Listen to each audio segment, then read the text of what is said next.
Alright, what's happening, y'all? I was complaining about it in my previous video, and now people watching that Bobby McCain video probably looking at me all types of crazy for complaining about Carson Wentz not getting released. And then as soon as my video comes out, they finally release Carson Wentz. But hey, man, I'm happy to do another video just talking about Carson Wentz alone because it is official. The Commanders have officially released Carson Wentz, and thank goodness, about time. My whole point was in the Bobby McCain video, I just thought we weren't making moves because guys weren't in the office, the lights weren't on.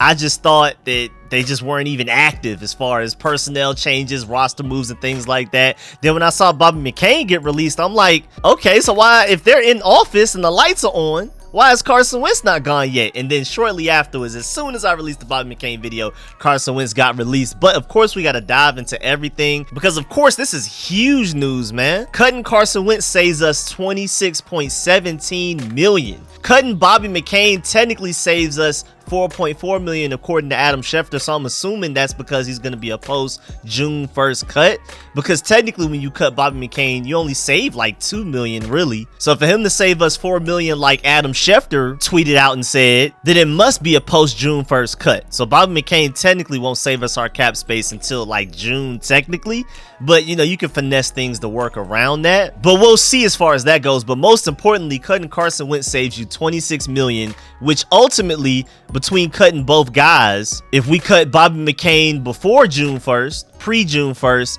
it saves us around $28 million. If you cut him post June 1st, that saves us a little over $30 million worth of cap space, which is crazy because that moves us into fourth most cap space in the NFL. Just a week ago, we were like 17th, 15th, and then after cutting Bobby McCain and Carson Wentz, we move into the top 5. We move fourth. We're gonna take a look at all of the teams that are ahead of us and all of the teams that are behind us and where we stand in the cap space and why that's so important as far as trying to retain some of our top offseason priorities, like keeping Daron Payne long term or franchise tagging them, which will more than likely happen. Even if we do end up retaining them long term, new ownership will get a franchise tag Daron Payne and then pay him long term after they buy the team. Kamren Curl potentially getting paid long term this offseason. And then as far as looking for free agents outside of the team, from tight ends, offensive linemen, things like that, having the fourth most cap space is huge. And then also, what does this mean for Sam Howell? With him being the only quarterback on roster, it's obvious that Sam Howell is QB1 as of right now, but with him being the only quarterback on roster, we're gonna have to bring some quarterbacks in. And are we gonna bring in quarterbacks to compete with them or to be his backup? And that's exactly what they know that they'll be doing as soon as we sign them. But before we dive into all of that, make sure you subscribe to the channel, hit the bell next to the subscription button so you get a notification immediately, and every time I release an informative and opinionated video just like this one. Make sure you pull up every Sunday. Sorry I wasn't able to do it the past couple of Sundays, been very busy, but make sure you pull up potentially this Sunday for the call-in show where y'all call in. And of course, stay tuned for all of the content, man. So many film sessions I'm working on for draftable players this upcoming draft. I have draft talks, more mock drafts like the one I just put out last night. I have free agency stuff, cap space stuff. I can't wait, man. Anything Commanders, I'm reporting on all of it, so I'm really excited. And without further ado, let's get it.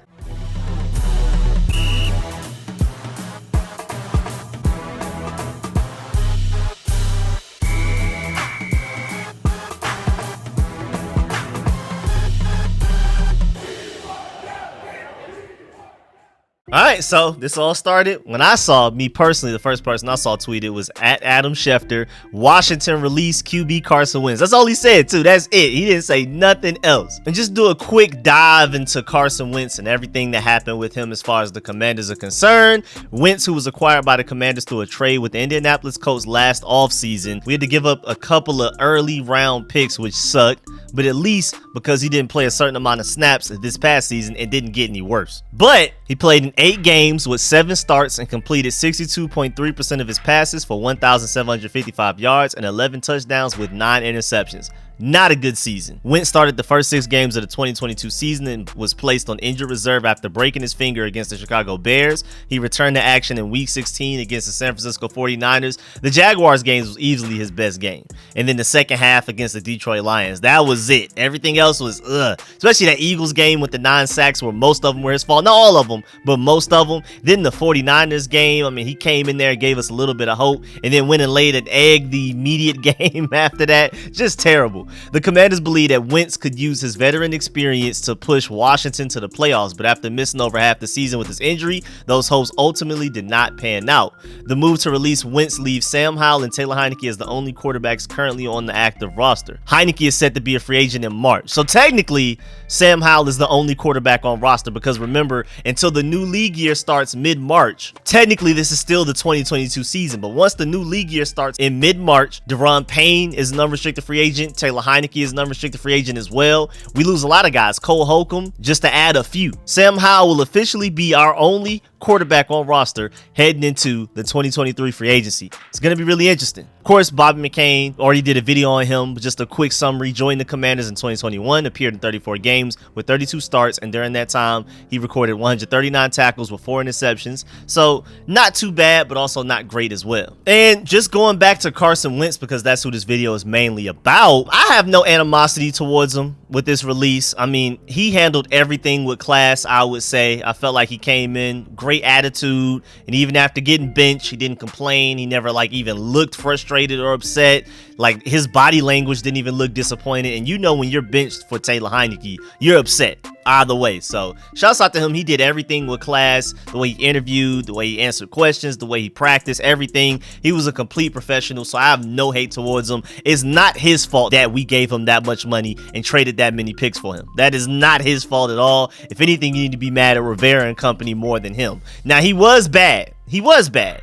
But at the very least, off the field wise, Carson Wentz pretty much did everything you could ask him to do. And it's really interesting too, because John Com reported that Rivera had hoped to tell Wentz in person while in Indy. Schedules didn't sync, called and told him. But there was no surprise in this move. Sam Howell is the guy for now, obvious QB1. But the most interesting thing there is that Rivera tried to tell him in person, and maybe that's why it took so long. That's probably why we haven't heard Carson Wentz got released as soon as the 2022 season ended for us. As soon as we got kicked out of the playoffs, as soon as we were eliminated from playoff contention, before we even went into that Cowboys game, it should have been Carson Wentz has been released. Or at the very least, after the end of the game and we officially ended our season, it should have been Carson Wentz has been released. But apparently Rivera has been trying to find a way to meet up with Carson Wentz in person to tell him face to face, but it just never worked. So he just got to the point where I guess today they just called him and told him you've officially been released. But it's to no surprise for anyone. But of course, now that it's officially happened, we can celebrate the additional cap money that we get, man. Because again,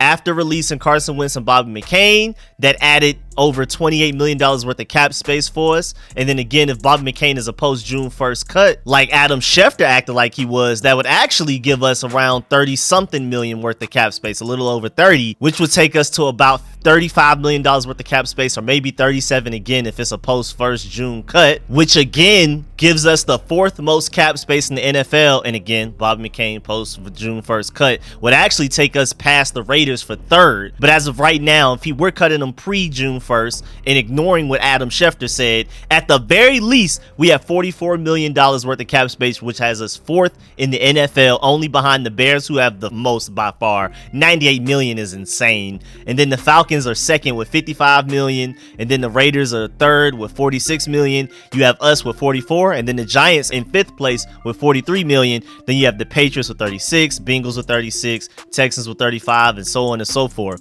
Out of the NFC East, you have us with the most with 4th, then the Giants with 5th, and then the Eagles at 18th with only $1 million worth of cap space, which is just crazy. A lot of those guys are not going to be on that team from last year, so they're still going to be really good, but a lot of the talent that they had, like Chauncey Gardner and maybe even like James Bradbury, I don't know about them bringing those guys back. They'll have to make some crazy moves to make that happen. And then the Dallas Cowboys are last out of the NFC East, ranked 23rd in the NFL with negative $7.5 million right now.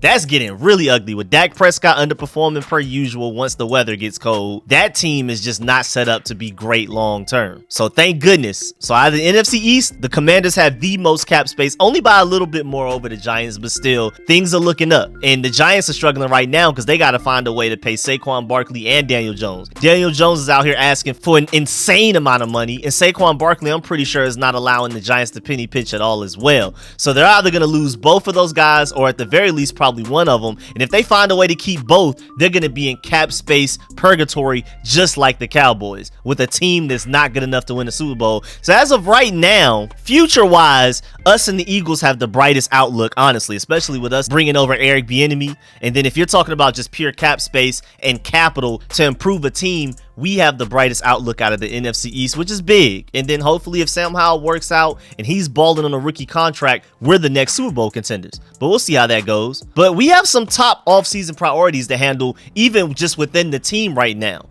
Even before we look at outside free agents, tight end wise, especially for like a veteran, and then offensive line wise, if we can fix this offensive line and at the very least put out a top half of the league offensive line this upcoming season, we may be Super Bowl contenders just off of that alone. Especially again, if Sam Howell in a rookie deal is balling out and is at the very least a top half of the league quarterback, which is way better than anything we got from Taylor Heinicke or Carson Wentz, this team is a Super Bowl contender, plain and simple. But again, before we even look on the outside of the team, we have to look at what we have currently within the team. And if we want to pay Daron Payne long term, it's probably going to be $20 million a year, but more than likely he will get franchise tagged for $18.9 million, which is going to eat up pretty much $19 million of that $44 million that we currently have, which takes us down to $25 million. Then maybe you want to pay Kamren Curl long term. Maybe you can get Cole Holcomb for very cheap long term. Just trying to retain talent that we're currently losing to the 2023 free agency. So first you got to handle that, and then we can look to other guys throughout the rest of the league.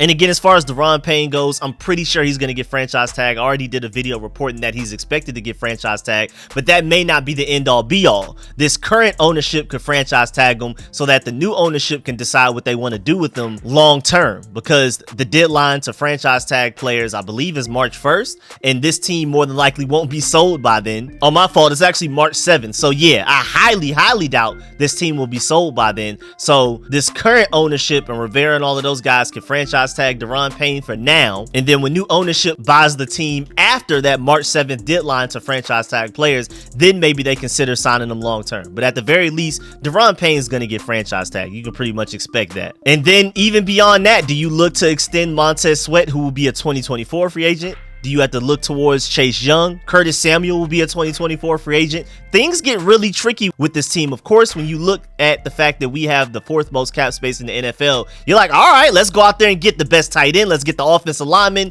all of that type of stuff. The best slot corner or safety to replace Bobby McCain. You immediately want to do that, but you have to be realistic and remember that we do have to handle some in-house things first. And then after that, then we can have some fun. But at the end of the day, everybody has players they have to re-sign. So it's not really necessarily the money that we have, but our relative placement in the league as far as cap space goes. Because say for example, the Eagles have to re-sign some guys with only their $1 million worth of cap space, and I'm pretty sure they're still going to find a way to sign guys from other teams in free agency. So with them having $1 million worth of cap space and us having 44, if we get creative with the cap space, we should be able to keep all of our guys and go get guys outside of the team.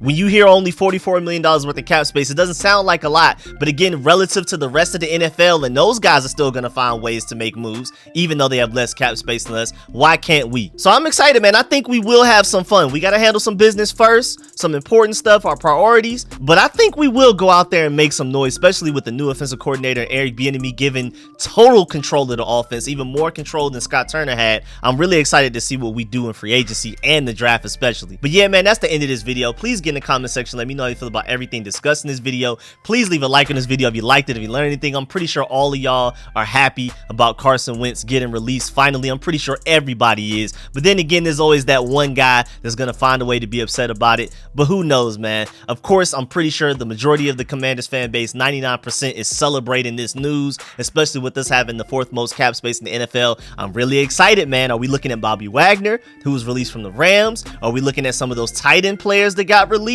Who knows, man. So of course, man, I appreciate all of my sponsors, especially my Pro Bowl sponsors whose name you see scrolling on the screen right now. Appreciate all of the support, man. I'm gonna catch y'all later. More content coming. I'm out.